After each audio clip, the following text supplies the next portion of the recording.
actually a challenge for people to cycle when the norm is the motorbike. Do you think the e-bike is going to be the bike of the future? Politics of cycling, that I understood this is a very political topic, and it's also connected with cultural history.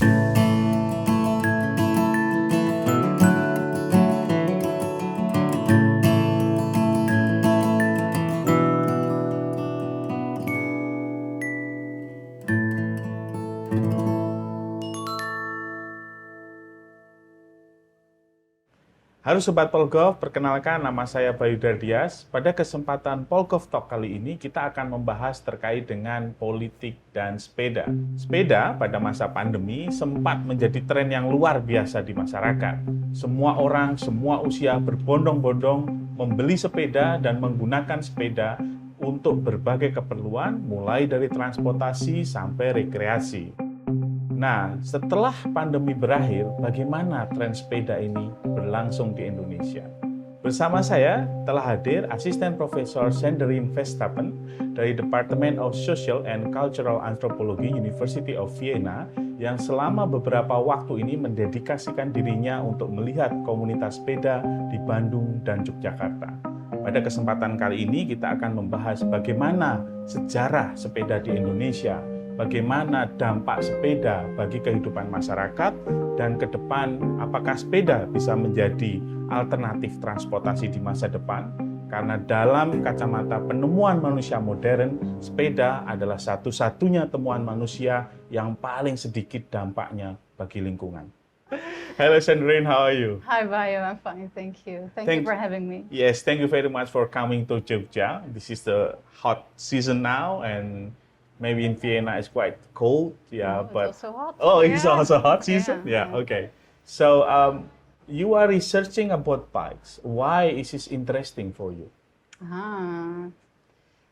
Why it's interesting for me personally is that I cycle a lot, and I've moved from the Netherlands to Vienna in 2020 during the pandemic, and it was very natural for me that I started cycling in my new city of Vienna in Austria. But it was very difficult for me to cycle there. It was a big culture shock. The cycling was completely different than I was used to. And this triggered in me this interest in the politics of cycling, that I understood this is a very political topic, and it's also connected with cultural histories. And so as an anthropologist, then I started to really take an interest and also look for cycling histories in other countries of the world. Okay, so about the history of cycling in Indonesia. So when it start coming to Indonesia, how the cycling community was at that time and how it's evolved over time? Yeah, so everything I know until now about cycling history in Indonesia, I know from an organization called KOSTI. And KOSTI is a club of people who collect old bicycles and also repair them and maintain them. And they, with the bicycles, they also collect documents, photographs, and all kinds of objects that help them to understand the history of these bicycles. So I want to thank the members of KOSTI for giving me whatever I will share with you. Thank you, I learned from them, yes. So what they have told me is that when the bike was invented and globally spread around the world in the 19th century, it was a very luxurious object, something very special, new technology, and also something very expensive. And it was used by the noble families, by the Sultan, by the colonial officials, but not actually by the common people.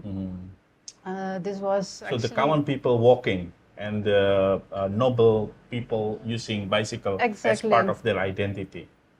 Then after independence, so these bikes that then in the 30s and 40s were imported and mass produced, they came often from the Netherlands, Gazelle and Vomers.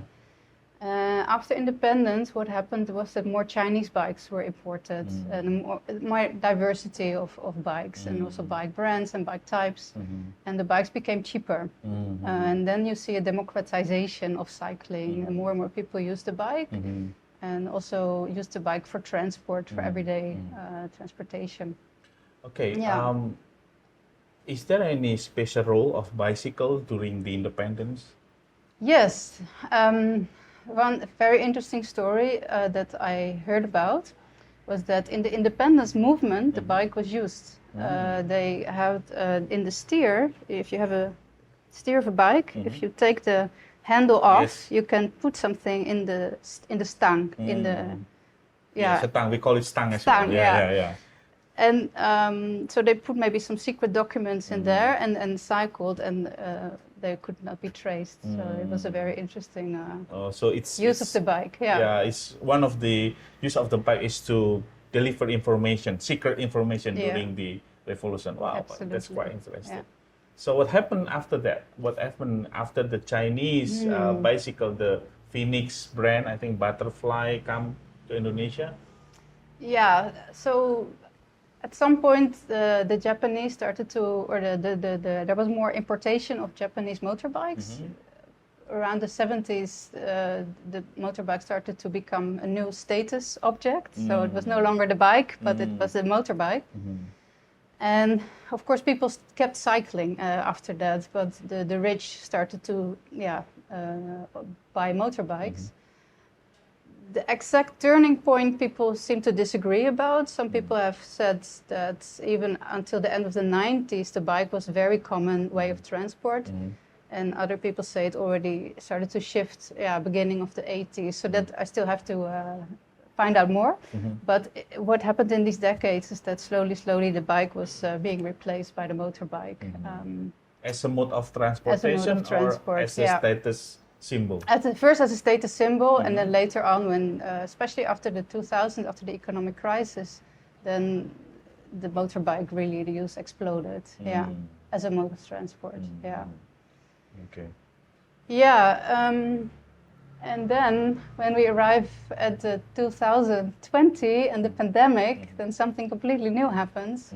That was that people were locked up and had nothing to do and started to look for opportunities to go out. And then the bike, this is a global phenomenon, the bike popped up as a way of going out in a safe way, meeting your friends in the weekends, going on trips together. And what I heard in Indonesia, many people bought a bike during the pandemic or bought a new bike. Yes. Sometimes a very good bike also. And these bikes are still in their houses. So it's going to be interesting if this has a lasting impact on cycling in Indonesia. Yeah. So if you can categorize who's the one using bike now, is there any certain social class using certain bikes for certain purposes, something? We see two main groups of bike riders from what we have seen now. One is the people who still use it for transportation. Around the UGM campus, there are students coming to university by bike. If you go around Yogyakarta, you see farmers using the bike for transportation of harvest and goods.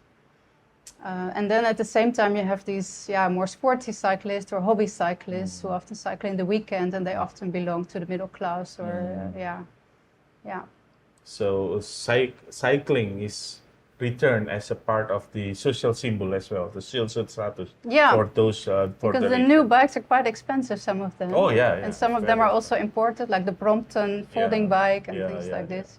So there are a lot of bicycle community in Indonesia, from hobbyists to very serious advocates of bicycle Indonesia. For instance, Bike to Work. This is very serious community who advocate the right of the cyclists in Indonesia. Can you tell us a little bit about them?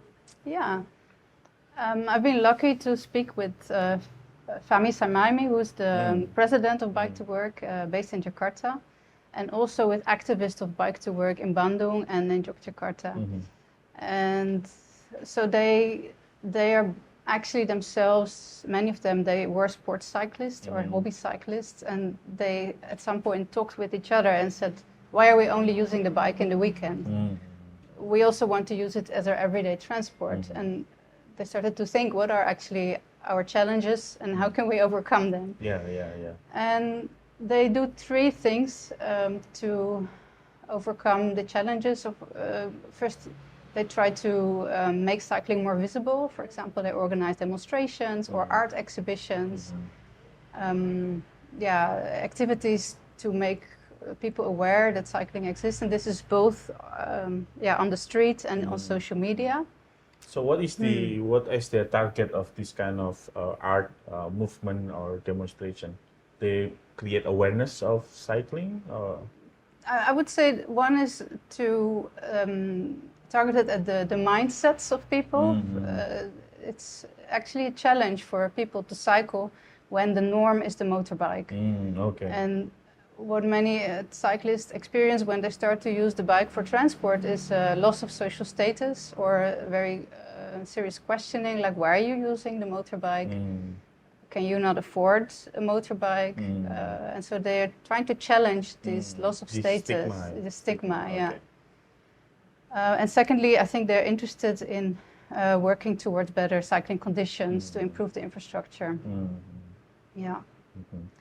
And another very interesting thing they're doing is to do research on cycling. And that is really, really fascinating.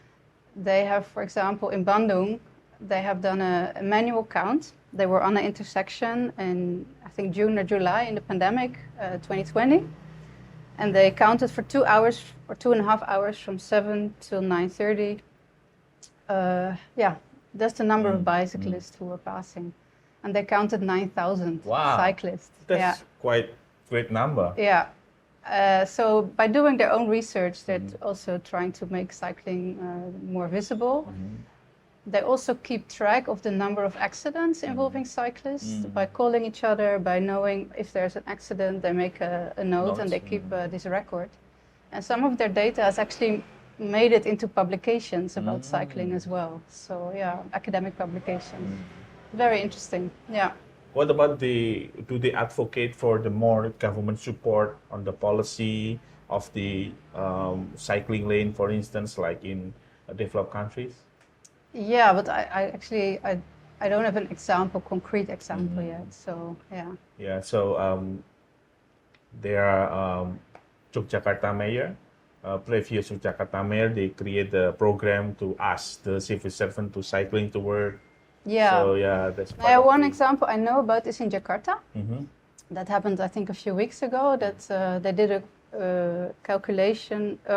They went to the metro stations and the train stations to find out is there enough parking for bikes.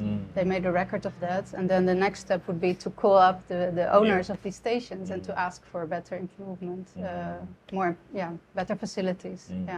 So Sanderien brings some of the things from her research. Can you explain it to us? First of all, this flag is from Kosti in Bandung. Kosti is the club for people who collect old bikes and repair and maintain them. So they were very generous to speak with us and gave us their flag. And then this is a very interesting initiative from Bandung as well. This is related to Bike to School. Actually, a teacher every Saturday goes with children to bike around the city. His name is Ramah, and he's stimulating the kids of his school to come by bike to school and also to cycle in the weekends. So trying to make them more independent, have more independent mobility. Indonesia is placed on the equator, and this is very humid for Indonesian people to cycling, not like in the other subtropical countries.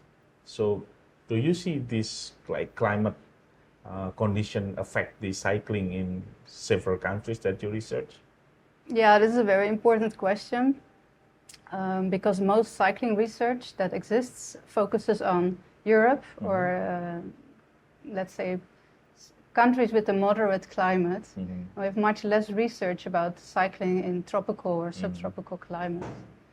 And this is a big challenge because what happens is that solutions that were designed in Europe under very specific conditions might then be seen here as a model for future city making. So it's really important to do more research into the conditions of cycling here and the challenges that cyclists here are facing, and also to think about what creative ideas they have to improve cycling here.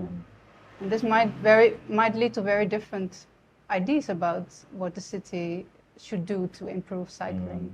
Yeah. So you're cycling in the Europe and you cycle as well in Indonesia. Yeah. So do you have any different when you are looking for direction here in Indonesia, for instance?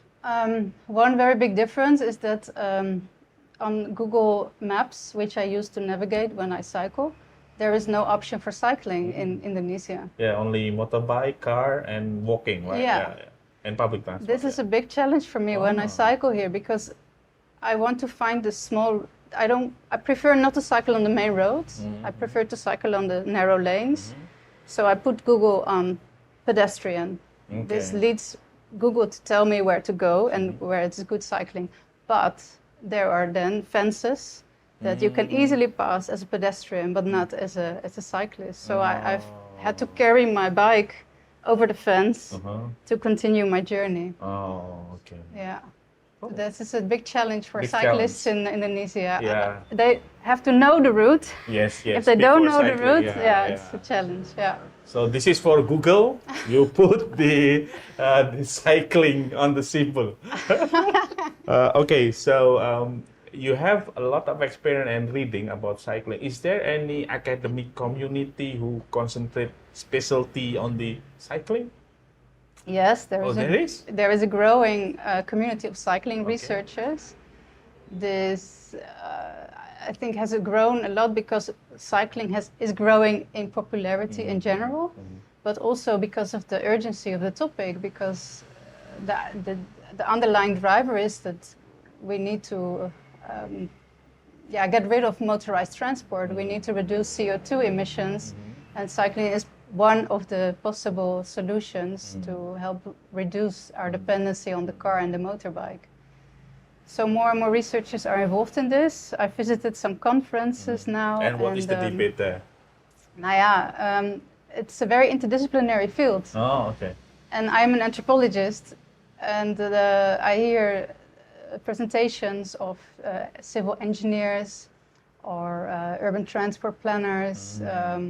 It's very interdisciplinary, so it's also a big challenge. We need all these disciplines to think about cycling.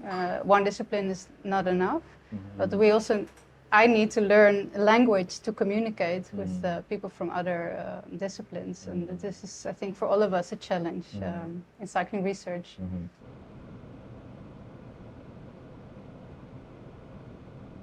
What about the social research of cycling?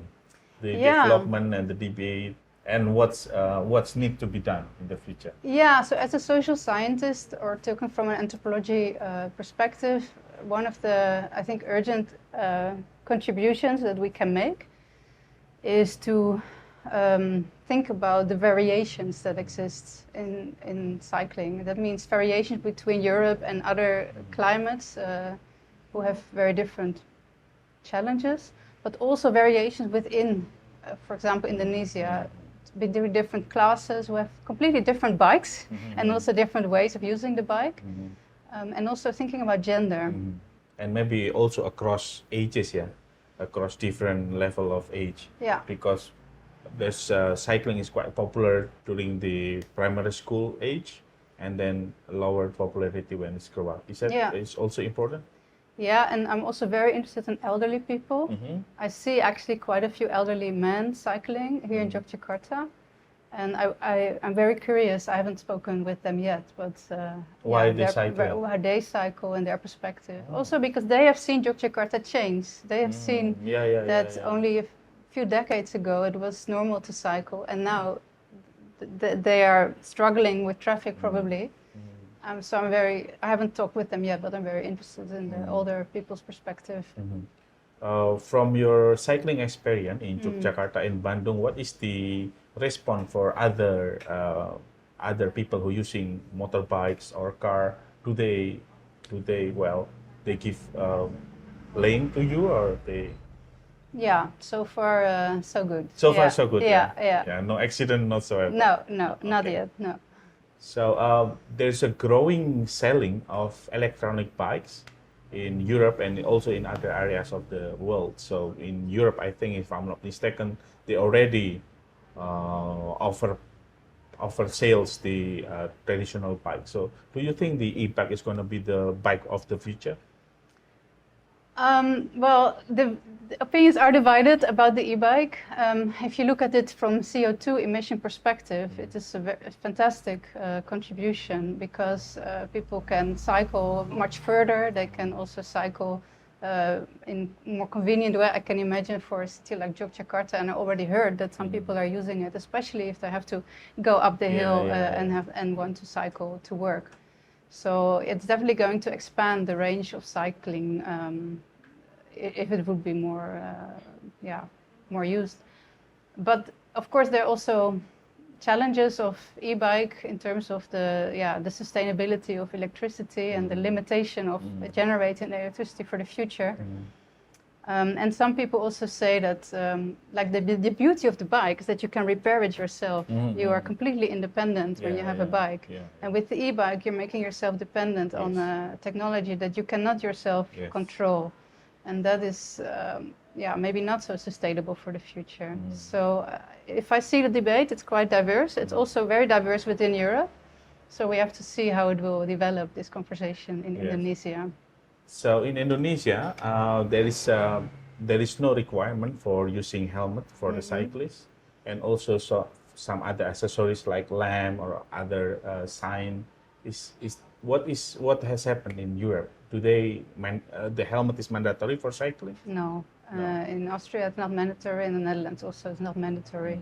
And as far as I see, bike advocates and bike activists usually do not like to promote the helmet because they think that the helmet might reduce the interest in cycling if it would be compulsory. But if you fall, the helmet does protect you. So again, this is division even among bike advocates. Okay. Thank you very much, Sanderien, for your time and your inspiration. Thank you for having me.